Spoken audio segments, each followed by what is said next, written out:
Министерке, генералниот секретар на НАТО Столтенберг денеска беше далеку попрецизен во однос на процедурата која што очекува Македонија во наредниот период. Тој спомна и преговори за членство, за пристапување во алијансата, спомнуваше некои рокови. Кои се вашите очекувања дека Македонија може да заврши таа, да кажеме, тој дел од процедурата кој што е веќе можеби се нарекува како формален дел од постапката?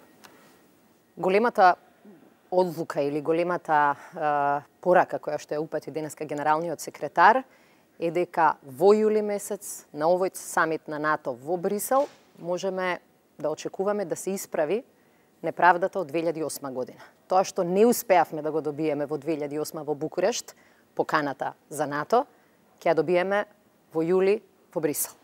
Се разбира дека процесот за зачленување во НАТО, како и за кај другите држави, трае одреден временски период. Во случајот со Албанија и Хрватска траеше нешто повеќе од една година, во случајот со Црна траеше година и половина. Таа процедура е пропишана и трае за сите последни, важи за сите последни проширувања на алијансата. Она што го најави генералниот секретар е дека очекува многу брзи преговори, кои што ќе траат практично неколку месеци. И тоа значи дека на самиот крај на оваа година или на почетокот на 2019 Македонија ќе почне да учествува на сите средби на НАТО, речиси како полноправна членка. А дека членството ќе дојде кога целата ратификација на договорите ќе заврши во 29 земји членки. Меѓутоа, велам, важната порака е дека оваа година во јули Македонија ќе ја добие поканата, очекуваме и ќе работиме следната година да го заокружиме целиот процес и да станеме полноправна членка. Се очекуваат ли или може ли да има некакви проблеми во процесот на преговори? Не очекувам никакви проблеми заради тоа што ние преговорите практично ги водиме и во изминатава година. Она што го правевме на стратешкиот одбранбен преглед, она што го правевме кога доаѓаа НАТО експертите во Македонија или кога доаѓаа нашите тимови овде во Брисел, беше вистинската подготовка.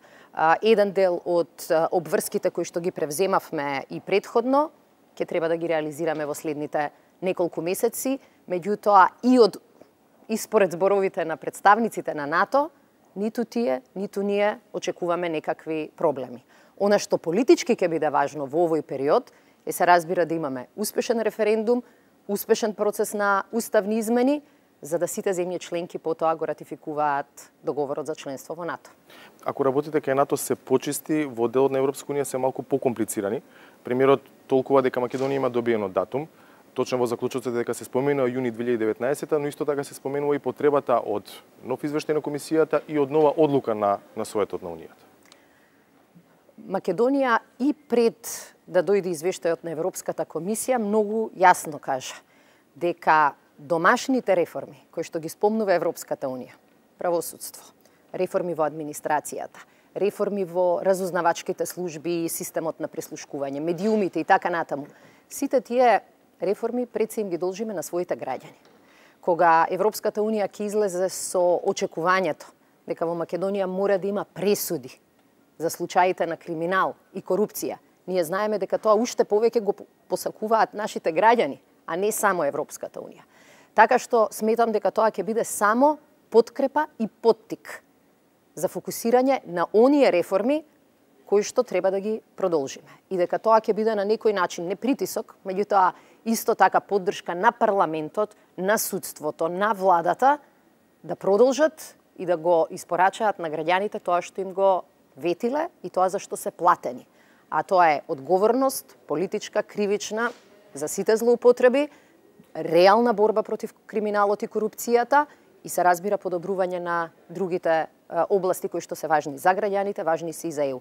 Така што во тој дел ние на вистина не гледаме реален проблем. Она што беше најважно и што вчера го објави и комисијата, го објави и премиерот, е дека почетокот на преговори кој што ќе се случи веднаш по јуни следната година, на него му претходи еден процес на подготовки. Скрининг, подготовка на државните институции, подготовка на самата држава, подготовка на Европската комисија.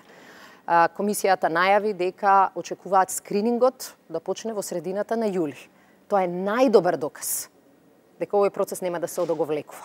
туку дека овој процес ќе биде ефикасен и брз, толку колку што ќе биде брза и ефикасна Македонија.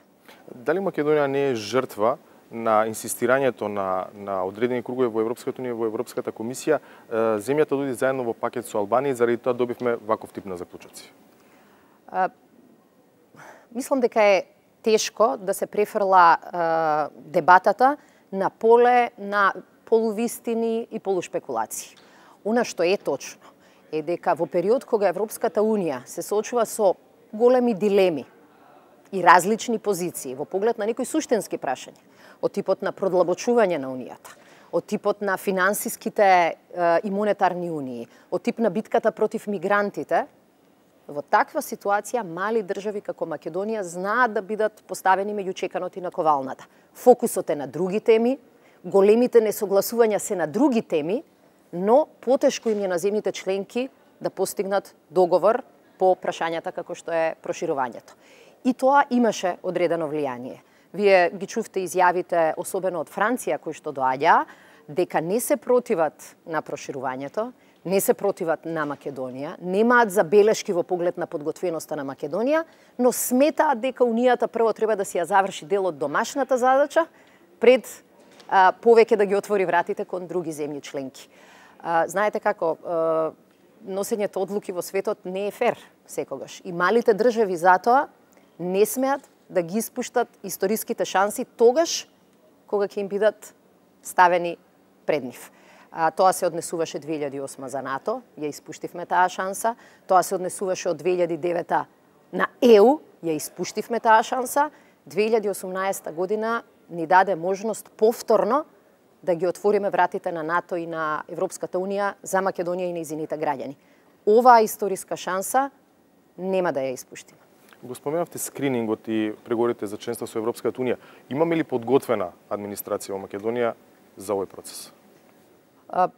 Македонската администрација има своји слабости и на нив почнавме да работиме. Да беше тој проблем решен, ние предпоставувам дека немаше да ги имаме проблемите ни во текот на политичката криза, ни во поглед на нашето членство на ЕУ. Ке ги имавме завршено преговорите и ке бевме членка. Но, за жал, ситуацијата не е таква. И не треба да се лажеме. Треба да ја погледнеме вистината во очи. Она што го правиме е да ги поправиме тие слабости. И тие никој не очекува да бидат поправени преку ноќ. Бидејќи во ниедна држава не биле поправени за 2, 5 месеци или една година. Она што правиме е да формираме сериозен, експертски ориентиран, силен и политички поддржан преговарачки тим. Тој ќе биде нашата прва репрезентација. И тоа ќе бидат луѓето кои што ќе успеат да ја представат Македонија во најдобро светло, но и да помогнат во трансформацијата на македонската администрација. Ние во 2002, 2003 или 2004 немавме феноменална администрација. Ги имавме сличните слабости. Можда беа бројките помали, но слабостите беа исто така изразени. Не успеавме во релативно кусо време од 2 години да формираме европски тим кој ги донесе кандидатскиот статус на Македонија, меѓутоа кој покажа дека и македонската администрација може да биде навистина квалитетна и да котира многу добро во Брисел. Сега ни треба истата операција да ја спроведеме и очекувањата ќе бидат уште поголеми и обврските на тој тим ќе бидат уште позначени. Кој ќе раководи таа операција? Отворено ли е прашањето за главен преговарач? Веќе дискутираме, носиме одредени одлуки, меѓутоа ќе се согласите дека тоа не е во ред вака да го отворам како прашање јас, посебно не во НАТО, но работи владата навистина посветено на таа тема и јас очекувам дека во текот на јули месец јавноста ќе има прилика да види како изгледа вистински македонско-европски тим. Се кристализира ли ставот на владата околу референдумот, каков тој ќе биде и дали ќе има менување на законот, барем заради техничко усогласување, бидејќи има одредени нејасноти во најмала рака? Законот за референдум неподелени се мислењата дека е застарен, не е доволно прецизиран и дека отвара простор за различни толкувања па и за злоупотреби. Од друга страна не сакаме да влетаме во измени на закон кои што дури ако се технички некој може да ги злоупотреби за да каже дека ги менуваме правилата на игра пред референдумот.